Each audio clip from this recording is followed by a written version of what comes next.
"Jangan sampai Bapak dengar," bisik Bu Siti pada menantunya. Di kamar sebelah suaminya sedang tidur, atau begitulah yang mereka kira. Ini adalah kisah tentang rasa sepi yang menjadi nafsu terlarang. Damar baru 6 bulan kehilangan istrinya Eli, tapi yang tidak ia duga, kerinduan itu akan mengarahkannya pada orang yang paling dilarang. Bu Siti, ibu mertuanya sendiri. Apakah ini cinta atau hanya kebutuhan yang gelap? Saat Damar menemukan Bu Siti tidur dengan kabinet yang sedikit tersingkap, batas itu hancur. Mereka berdua tenggelam dalam kebersamaan yang disembunyikan dari Pak Haris. Tapi rahasia tak pernah kekal. Tepat di puncak kebersamaan mereka, sebuah gelas pecah dari kamar sebelah. Itu adalah suara Pak Haris yang rupanya mendengar segalanya. Malam itu juga nyawa melayang. Anda akan terkejut dengan akhir dari kisah nyata ini. Dan kisah itu bermula ketika suatu malam di mana Damar duduk termenung di teras rumah sambil ditemani secangkir kopi di meja. Saat itu bayangan istrinya mendadak hadir lagi. Rasa kangen pada mendiang sang istri membuat keinginannya tak bisa tersalurkan sejak meninggal 6 bulan lalu. Damar sendiri merupakan seorang yatim piatu. Sehari-hari ia bekerja menjadi buruh proyek dan masih menumpang tinggal di kediaman kedua mertuanya, Pak Haris dan Bu Siti. Dulu semasa pacaran, Damar memang tak sengaja melakukan kesalahan, yaitu menghamili Eli, mendiang istrinya, sampai akhirnya terpaksalah Damar dan Eli menikah untuk menutupi aib keluarga. Dan dikarenakan belum mapan serta tekanan ekonomi yang serba kekurangan, Eli harus menjadi TKW di negeri tetangga. Apalagi di sana katanya gajinya besar, sehingga Eli tergiur untuk pergi mencari rezeki di sana. Tapi naas, belum genap 6 bulan bekerja, kabar duka pun datang dari istri Damar itu. Eli mengalami kecelakaan saat pergi ke pasar dan meninggal sebelum mendapat pertolongan. Duka itu cukup membuat Damar terpukul. Baik Damar dan kedua mertuanya merasa kehilangan. Belum lagi putra mereka yang masih berusia 2 tahun harus kehilangan kasih sayang seorang ibu. Beruntung bapak dan ibu mertua Damar sangatlah pengertian. Mereka masih mengizinkan Damar tinggal bersama mertuanya dengan alasan masih ada cucu yang membutuhkan kasih sayang. Kendati demikian, Damar tak lantas berpangku tangan. Sebagai buruh proyek, pria itu selalu menunjukkan sikap yang rajin dalam bekerja. Ya, meskipun sedikit banyak ia masih ikut makan dengan mertuanya, tapi sebisa mungkin pria itu ikut andil memberikan uang belanja untuk ibu mertuanya. Keakraban Damar dan mertuanya pun sangatlah baik. Hal itu terbukti bagaimana kedua mertuanya itu memperlakukan Damar seperti anak mereka sendiri. Tak seperti kebanyakan anak mantu yang tinggal di rumah mertua. Damar dan mertuanya sering ngobrol dan tak kaku untuk bergurau bersama. Bapak mertuanya, Pak Haris, berusia 50 tahun. Beliau sudah tak mampu lagi bekerja lantaran sakit stroke sejak setahun belakangan. Sehari-hari pria itu hanya tidur di kamar sambil nonton TV seharian karena memang tak ada lagi yang bisa dikerjakan. Sedangkan ibu mertuanya, Bu Siti, selain merawat suami serta cucunya, wanita itu juga bekerja sebagai tukang cuci baju dari rumah ke rumah. Pekerjaan itu tentu hanya cukup untuk membeli beras. Tapi untunglah kadang ada tetangga yang baik hati memberi uang lebih lantaran Bu Siti merupakan orang yang cekatan. Meski di usia ke-47 tahun, Bu Siti masih nampak bugar. Perawakan yang kecil membuat wanita tua itu nampak lincah. Hal itu pula lah yang membuat Bu Siti sering dipanggil para tetangga untuk membersihkan rumah mereka. Sebulan pasca kepergian Eli, mungkin Damar masih bisa menahan kerinduannya, tapi lewat 2 bulan dan bulan berikutnya, kerinduan itu semakin menyiksa batinnya. Sebenarnya Bu Siti sudah menyarankan Damar untuk berkeluarga lagi, tapi Damar selalu menolaknya dengan alasan ingin setia dan tak ingin membuat putranya kecewa. Tapi semakin lama, batinnya tak bisa kompromi. Seperti halnya malam itu, tepatnya saat jam 11.00 malam, Damar masih duduk di depan terasnya. Ia lantas masuk dalam rumah berniat untuk tidur, berharap keinginannya mereda. Saat melewati ruang keluarga, nampak ibu mertua dan putranya tidur di depan TV. Semula Damar mengabaikan mereka, tapi ketika langkahnya makin mendekat, Damar justru menemukan panorama tak biasa pada ibu mertuanya. Nampak Bu Siti tidur dengan lelap menggunakan daster yang rupanya sedikit hijrah dari tempat semula. Bahkan segitiga bermuda bunga-bunga pun tak luput dari netra menantunya. Spontan keinginan Damar pun makin timbul saja. Beruntung akal sehat Damar masih bekerja. Ia buru-buru pergi ke kamar berharap keinginannya itu bisa mereda. Tapi di sana bukannya mereda. Bayang-bayang segitiga bermuda tadi justru makin berputar-putar di benaknya. Karena tawahan, akhirnya Damar pun sedikit membuka pintu, lalu melatih jemawi sambil memperhatikan ibu mertuanya. Kebetulan jarak antara pintu dan mertuanya pun cukup dekat, sehingga dengan jelas Damar bisa memantau sambil membayangkan Skibi Papap dengan mertuanya. Dalam waktu singkat dan tanpa bersuara, semburatlah pundi-pundi kebaikan itu pada pintu. Setelah merapikan diri, Damar pun keluar kamar. Ia hendak mengambil putranya yang tidur di samping Bu Siti dan memindahkannya ke kamar. Tapi rupanya saat Damar hendak menggendong putranya itu, secara bersamaan Bu Siti bangun dan menoleh. "Loh nak Damar, ibu kira kamu sudah tidur tadi, kayaknya sudah masuk kamar ya." Mendengar itu Damar kaget bukan kepalang. Rupanya ibu mertuanya itu belum tidur. Ada rasa takut kalau mertuanya itu mengetahui kelakuannya tadi. Belum Bu." "Lah kok ibu belum tidur juga toh?" "Ya belum toh, lawong tak meremin tapi gak kirep. Anakmu biar tidur sini aja sama ibu, kasihan takut kebangun lagi. Kamu tidur sebelahnya aja, kalau nanti dia bangun tinggal diajak masuk." Mendengar itu Damar pun agak tenang. Sepertinya Bu Siti tak tahu dengan kelakuan baiknya tadi. Beruntung perahu layarnya pun juga sudah tenang, karena bisa malu juga kalau sampai ketahuan hormat. "Ya udah Bu, Damar di sini juga nemenin ibu." Maksud Damar temenin Rafa," jawab Damar mencoba bergurau. Damar memang lumayan akrab dengan Bu Siti. Tak ayal kadang gurauan seperti itu sudah biasa bagi mereka.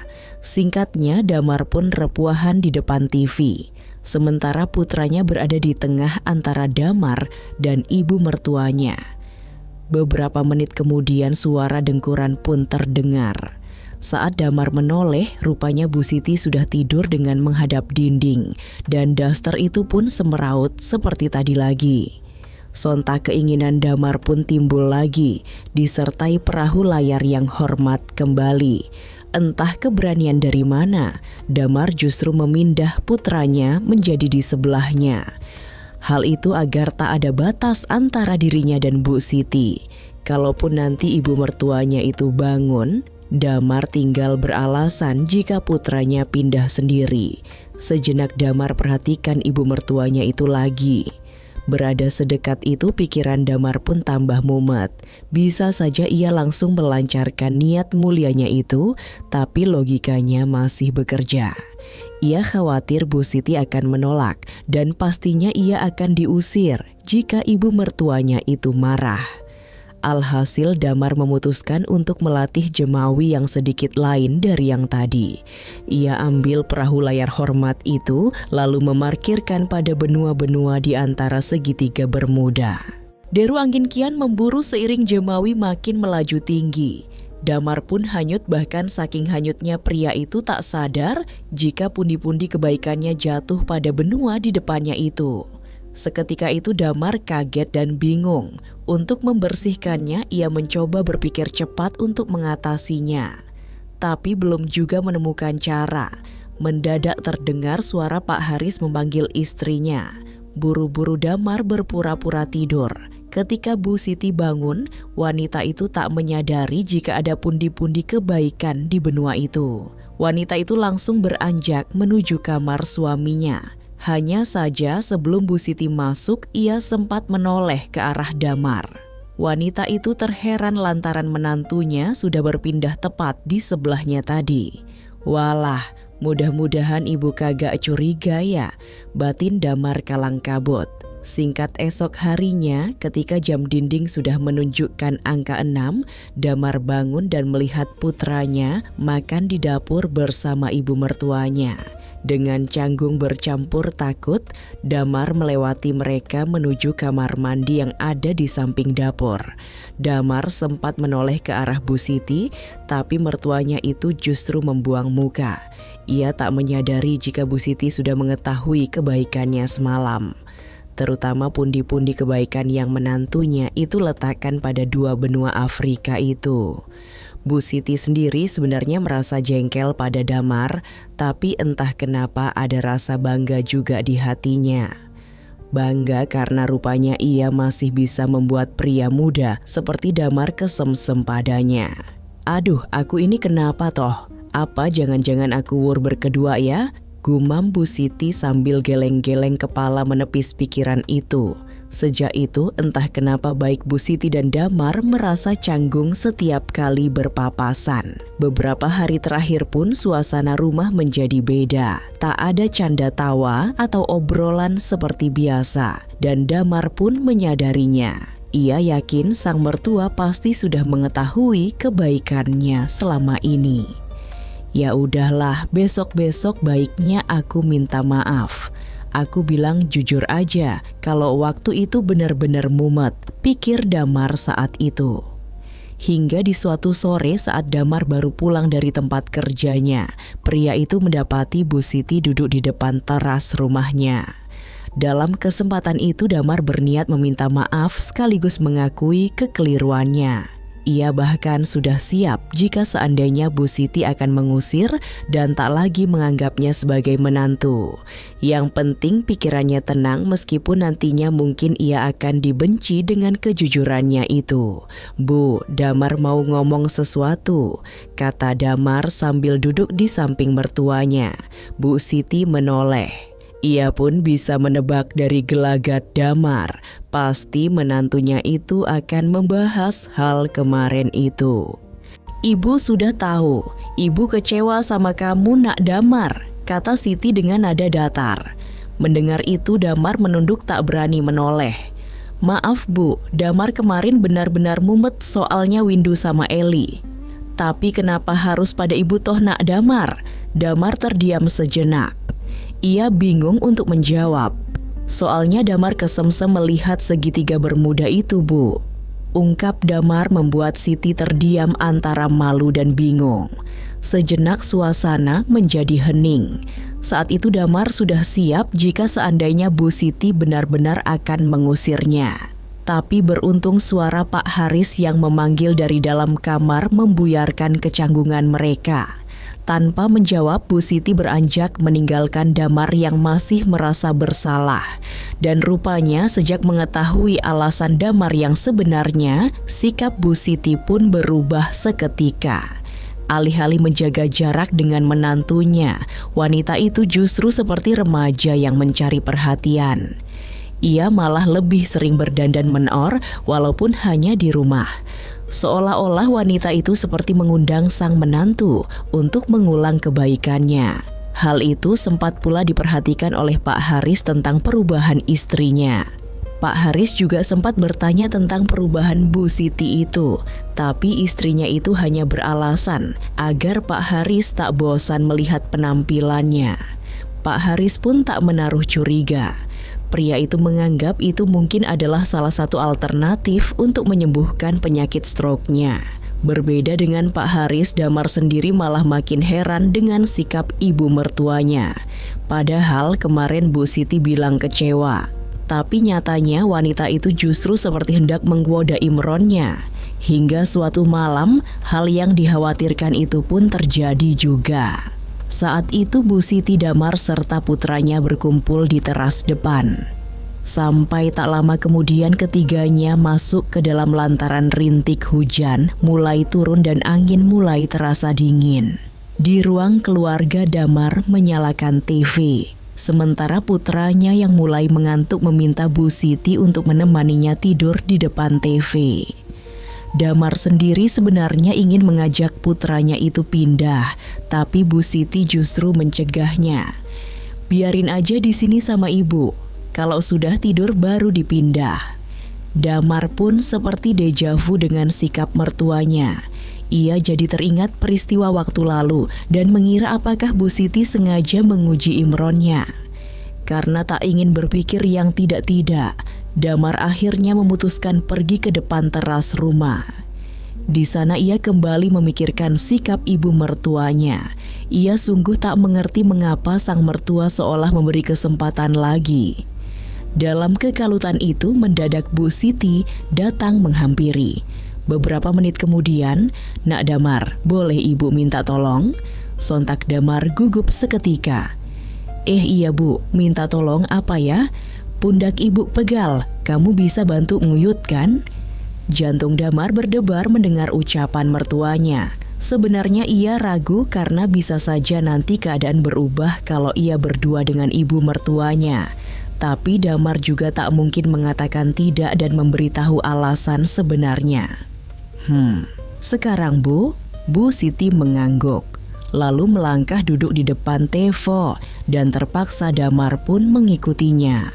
Di sana Bu Siti pun menyiapkan diri dengan meletakkan kabinet menyisakan bungkusan anugerah-anugerah tersebut.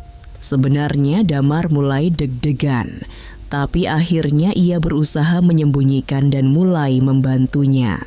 Semula suasana hening sampai beberapa menit kemudian. "Nak Damar, sudah hampir 3 bulan loh Eli nggak ada," kata Siti memulai obrolan. "Iya bu, memangnya kenapa bu?" Selama ditinggal Eli, Nak Damar pernah jajan di luar enggak?" Tanyanya membuat Damar heran. "Ya gimana mau jajan bu, untuk makan aja susah toh," sahut Damar sekenanya. "Iya Nak Damar, jangan pernah jajan di luar loh ya. Lagi pula di rumah kan sudah ada jajanan yang nganggur toh," sahut Bu Siti tersenyum. "Maksud ibu?" tanya Damar mencoba mencerna ucapan mertuanya. "Alah, kamu kayak enggak tahu aja." Mendengar hal itu Damar pun tersenyum. Ia mulai mengerti kemana arah obrolan mertuanya. "Memangnya boyeh ya bu?"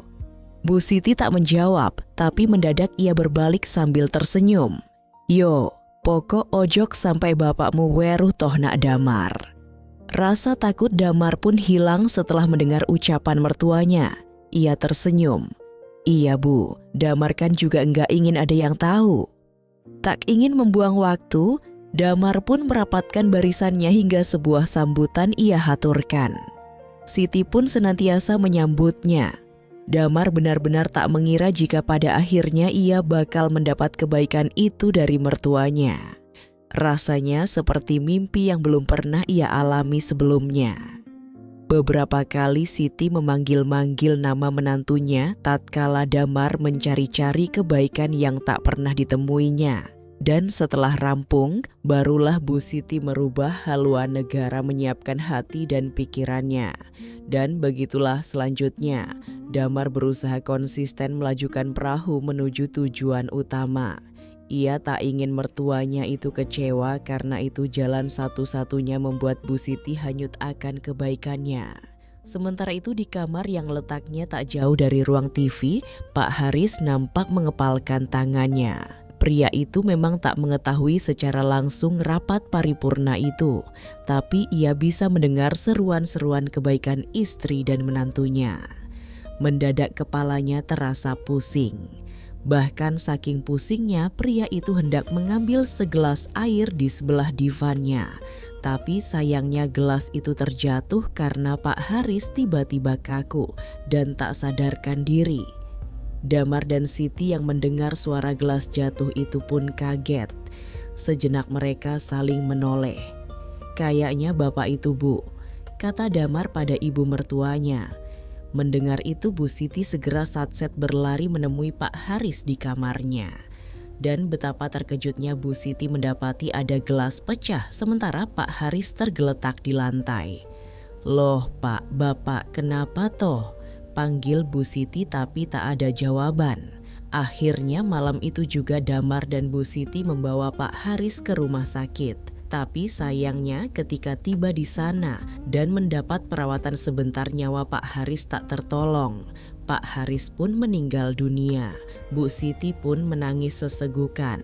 Begitu pula Damar yang hanya bisa menyalahkan diri mereka sendiri. Keduanya pun menyadari semua itu karena kekeliruan mereka. Dan akhirnya sejak peristiwa itu, baik Bu Siti dan Damar memutuskan untuk mengakhiri keakraban tersebut. Untuk mengantisipasi kejadian itu terulang, Damar memilih mengontrak rumah dan berpisah dari mertuanya. Keduanya sama-sama terpukul dengan kepergian Pak Haris dan berjanji mengubur kenangan kelam yang sempat mereka lalui bersama. Kisah Damar, Bu Siti, dan Pak Haris mengajarkan kita pelajaran yang sangat mahal tentang batas-batas dan konsekuensi dari kesepian. Ketika kesetiaan diabaikan dan godaan diizinkan masuk, ikatan keluarga yang paling suci pun bisa hancur. Kebutuhan emosional dan fisik yang tak tersalurkan tidak boleh menjadi alasan untuk melakukan pengkhianatan di bawah atap yang sama. Apalagi ketika ada hati polos seperti Rafa yang menjadi saksi bisu. Tragedi ini menjadi pengingat pahit bahwa setiap keputusan terlarang selalu memiliki harga yang harus dibayar, dan seringkali harga itu adalah kehilangan yang tak tergantikan. Semoga kisah ini menjadi cerminan agar kita selalu menjaga amanah dan memprioritaskan komunikasi serta kejujuran dalam keluarga. Jika Anda tersentuh dan terkejut atau mendapatkan pelajaran berharga dari kisah nyata yang penuh drama ini, tunjukkan dukungan Anda. Subscribe channel Romansa Rahasia dan aktifkan notifikasi lonceng agar Anda tidak ketinggalan kisah-kisah nyata penuh intrik, emosi, dan pelajaran hidup lainnya. Sampai jumpa di kisah selanjutnya.